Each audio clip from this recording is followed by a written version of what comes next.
नमस्ते बच्चों, नीति क्लासेस में आपका स्वागत है। आज हम स्वरों के विषय में चर्चा करेंगे। बच्चों, हिंदी भाषा में स्वरों को दो प्रकार से लिखा जाता है। पहला अपने मूल रूप में और दूसरा मात्रा के रूप में। अपने मूल रूप में स्वर इस प्रकार लिखे जाते हैं: अ, आ, इ, ई, उ, ऊ,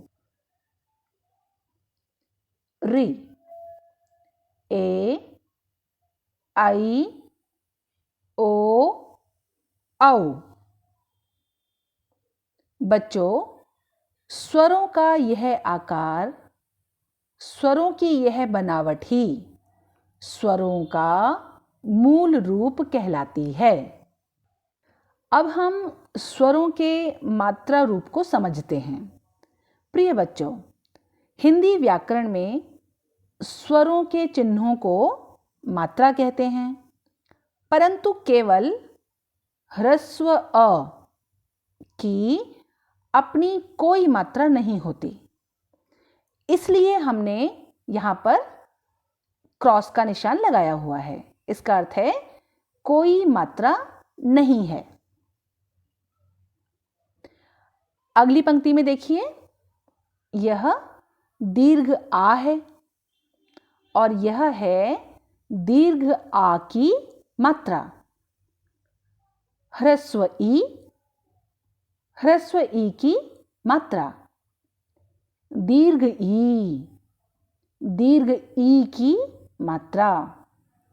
ह्रस्व उ की मात्रा। दीर्घ ऊ की मात्रा।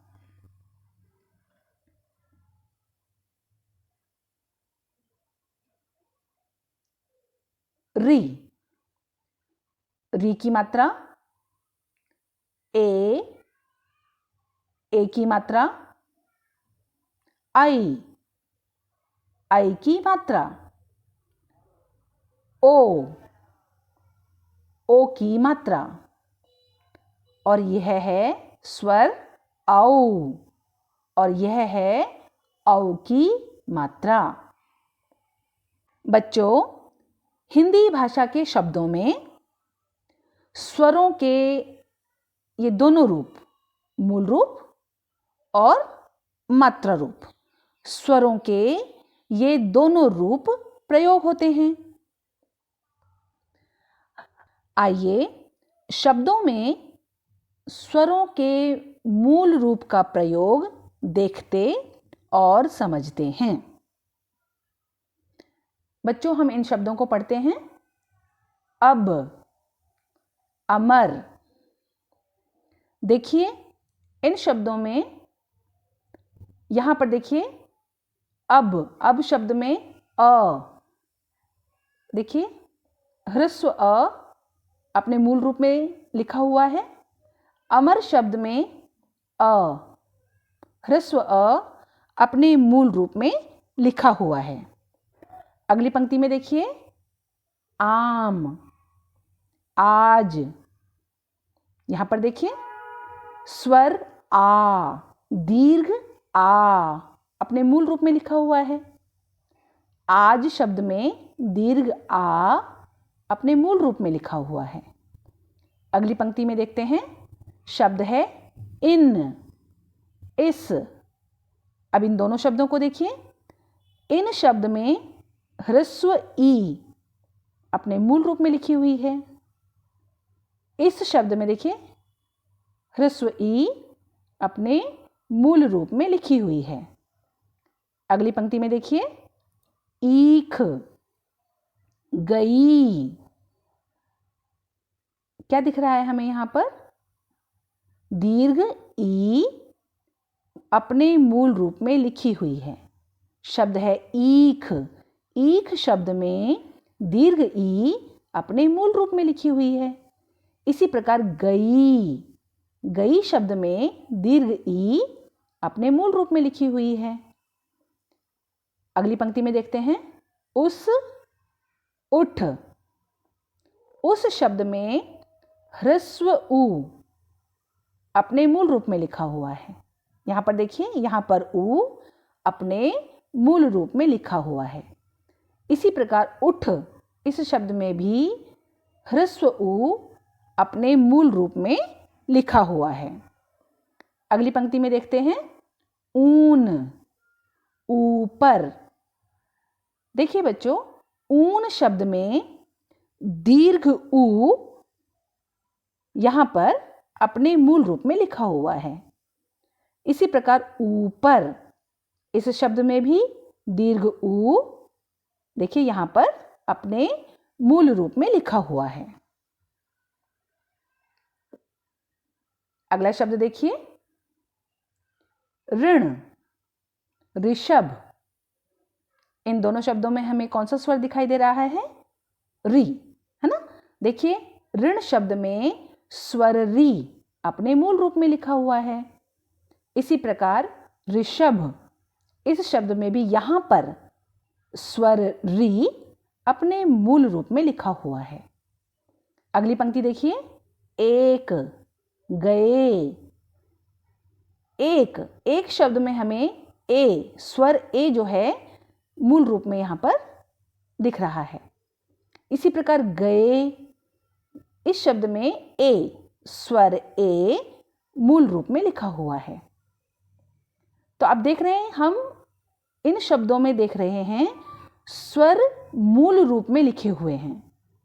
अगली पंक्ति देखते हैं, ऐनक। ऐनक शब्द में देखिए, आई, आई यहां पर अपने मूल रूप में लिखा हुआ है ना। ऐसे ही लिखा है ऐसा। ऐसा शब्द में आई जो स्वर है यह अपने मूल रूप में लिखा हुआ है। अगली पंक्ति देखिए, ओस, ओज। ओस, ओस शब्द में ओ भी एक स्वर है और ओ स्वर मूल रूप में लिखा हुआ है। इसी प्रकार ओज, ओज शब्द में भी यहां पर ओ जो कि एक स्वर है अपने मूल रूप में लिखा हुआ है। इसी प्रकार अगली पंक्ति में देखिए, और, औषध। देखिए बच्चों, औ भी एक स्वर है और यह स्वर इस शब्द में अपने मूल रूप में लिखा हुआ है। औषध, औषध शब्द में भी स्वर औ अपने मूल रूप में लिखा हुआ है। प्रिय बच्चों, इन शब्दों में हमने स्वरों के मूल रूप के प्रयोग को समझा। अब हम शब्दों में स्वरों की मात्राओं के प्रयोग के बारे में जानेंगे। देखिए बच्चों, यहां पर लिखा है क हलंत। देखिए, क हलंत, क हलंत, है ना बच्चों। क हलंत का क्या अर्थ होता है? ये क के नीचे आप देख रहे हैं एक तिरछी लकीर खींची है ना। क के विषय में आप जानते हैं, क एक व्यंजन है और यहां पर क व्यंजन के ठीक नीचे एक तिरछी लकीर खींची है। बच्चों, इस तिरछी लकीर को हलंत कहते हैं। यदि कोई व्यंजन स्वर रहित होता है, यदि कोई व्यंजन स्वर के बिना लिखा जाता है तो उसके नीचे यह हलंत चिन्ह लगा होता है। ध्यान दीजिए, जब स्वर रहित व्यंजन के साथ कोई स्वर जुड़ता है तो क्या होता है? दो परिवर्तन आते हैं, दो मुख्य परिवर्तन आते हैं। देखिए, यहां पर वो परिवर्तन हमें नजर आएंगे। पहला परिवर्तन यह आता है कि उस व्यंजन के नीचे लिखा हुआ हलंत चिन्ह हट जाता है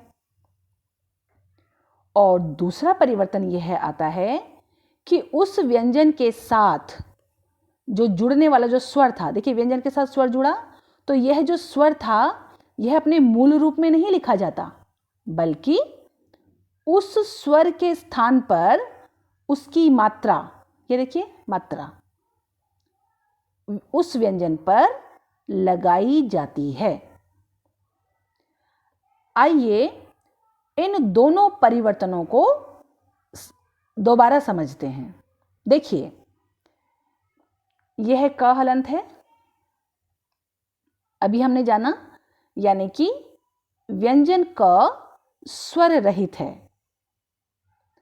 यहां पर क हलंत के साथ स्वर अ जुड़ रहा है ना, क हलंत जमा अ। तो यहां पर क हलंत के साथ स्वर अ जुड़ रहा है। देखिए, हम जानते हैं अ एक स्वर है, इसलिए क हलंत के साथ अ जुड़ने पर क्या परिवर्तन आएगा? देखिए, क से हलंत चिन्ह हट जाएगा।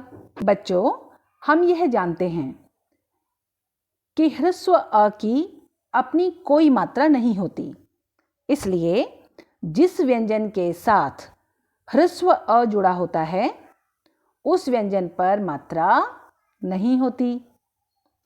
इसलिए यहां पर इस क पर कोई मात्रा नहीं लगी है। प्रिय बच्चों, अनेक शब्दों में व्यंजनों के साथ ह्रस्व अ जुड़ता है, जैसे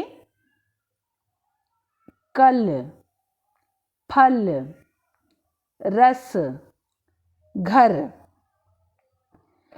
देखिए, इन सभी शब्दों को ध्यान से देखिए बच्चों। इन शब्दों में किसी भी व्यंजन पर हलंत चिन्ह नहीं है। आप देख रहे होंगे कल, है ना, यह शब्द जो है दो व्यंजनों से मिलकर बना है, क ल। ये दोनों व्यंजन है, क व्यंजन है, ल व्यंजन है। फल में फ व्यंजन है, ल व्यंजन है। रस में र व्यंजन है, स व्यंजन है। घर में घ व्यंजन है और र व्यंजन है। तो यहाँ पर इन सभी व्यंजनों में हमें कहीं पर भी हलंत चिन्ह नहीं दिख रहा। तो इसका अर्थ क्या हुआ? इसका अर्थ यह है कि इन सभी व्यंजनों के साथ स्वर जुड़ा हुआ है ना? क्योंकि हम जान चुके हैं कि जिस व्यंजन के साथ स्वर नहीं होता वह व्यंजन के नीचे हलंत लगाया जाता है, और यहाँ कहीं हलंत नहीं है। इसका अर्थ है इन सभी व्यंजनों के साथ स्वर जुड़ा हुआ है। बच्चों, व्यंजनों के साथ कौन सा स्वर जुड़ा हुआ है, यह जानने के लिए हम व्यंजनों पर लगी मात्रा, ये देखिए, व्यंजनों पर लगी स्वर की मात्रा देखकर पहचान जाते हैं। परंतु इन व्यंजनों पर तो कोई मात्रा नहीं लगी है। बच्चों, हम जानते हैं कि ह्रस्व अ ही ऐसा स्वर है जिसकी कोई मात्रा नहीं होती। इससे स्पष्ट होता है कि इन शब्दों के हर व्यंजन में ह्रस्व अ जुड़ा हुआ है। आइए आगे बढ़ते हैं। देखिए, यह क हलंत है, यानी व्यंजन क स्वर रहित है। आगे देखिए, क हलंत के साथ दीर्घ आ जुड़ने पर क्या परिवर्तन आया? बच्चों देखिए, पहला परिवर्तन तो यह आया कि व्यंजन क से हलंत चिन्ह हट गया, है ना? और दूसरा परिवर्तन यह आया कि दीर्घ आ अपनी मात्रा के रूप में व्यंजन क के साथ जुड़ गया और बना का। बच्चों ध्यान दीजिए, जब व्यंजन के साथ दीर्घ आ की मात्रा लिखते हैं तो पहले व्यंजन लिखा जाता है और व्यंजन के बाद आ की मात्रा लिखी जाती है। देखिए, पहले व्यंजन लिखा जाता है और व्यंजन के बाद आ की मात्रा लिखी जाती है। यही नियम है। प्रिय बच्चों, अनेक शब्दों में दीर्घ आ की मात्रा जुड़ती है, जैसे कान, चार, हवा, दया। देखिए, शब्द कान में दीर्घ आ अपनी मात्रा के रूप में व्यंजन क के साथ इसी प्रकार शब्द चार में च के साथ, हवा में व के साथ और दया में य के साथ दीर्घ आ अपनी मात्रा के रूप में जुड़ गया है। आइए आगे बढ़ते हैं। देखिए, यह क हलंत है, यानी क स्वर रहित है। आगे देखिए, क हलंत के साथ ह्रस्व ई जुड़ने पर क्या परिवर्तन आया? पहला परिवर्तन तो यह आया कि व्यंजन क से हलंत चिन्ह हट गया, और दूसरा परिवर्तन यह आया कि यह ह्रस्व ई अपनी मात्रा के रूप में, ये देखिए, अपनी मात्रा के रूप में क व्यंजन के साथ जुड़ गई और बना की। बच्चों ध्यान दीजिए, जब व्यंजन के साथ ह्रस्व ई मात्रा के रूप में जुड़ती है तो व्यंजन से पहले, ध्यान दीजिए, व्यंजन से पहले ई की मात्रा लिखी जाती है। यही नियम है। प्रिय बच्चों, अनेक शब्दों में व्यंजनों के साथ ह्रस्व ई की मात्रा जुड़ती है, जैसे किरण, दिन, तमिल, रवि। देखिए, शब्द किरण में, यहां पर देखिए, शब्द किरण में ह्रस्व ई अपनी मात्रा के रूप में क व्यंजन के साथ जुड़ गई है। इसी प्रकार शब्द दिन में द के साथ, तमिल में म के साथ और रवि में व के साथ ह्रस्व ई अपनी मात्रा के रूप में जुड़ गई है। आइए आगे बढ़ते हैं। देखिए, यह क हलंत है, यानी व्यंजन क स्वर रहित है। आगे देखिए, क हलंत के साथ दीर्घ ई जुड़ने पर क्या परिवर्तन आया? पहला परिवर्तन तो यह आया कि व्यंजन क से हलंत चिन्ह हट गया, और दूसरा परिवर्तन यह आया कि दीर्घ ई अपनी मात्रा के रूप में क व्यंजन के साथ जुड़ गई। ये देखिए, और बना की। बच्चों ध्यान दीजिए, जब व्यंजन के साथ दीर्घ ई की मात्रा लिखते हैं तो पहले व्यंजन लिखा जाता है, और व्यंजन लिखने के बाद, ध्यान दीजिए, व्यंजन लिखने के बाद दीर्घ ई की मात्रा लिखी जाती है। यही नियम है।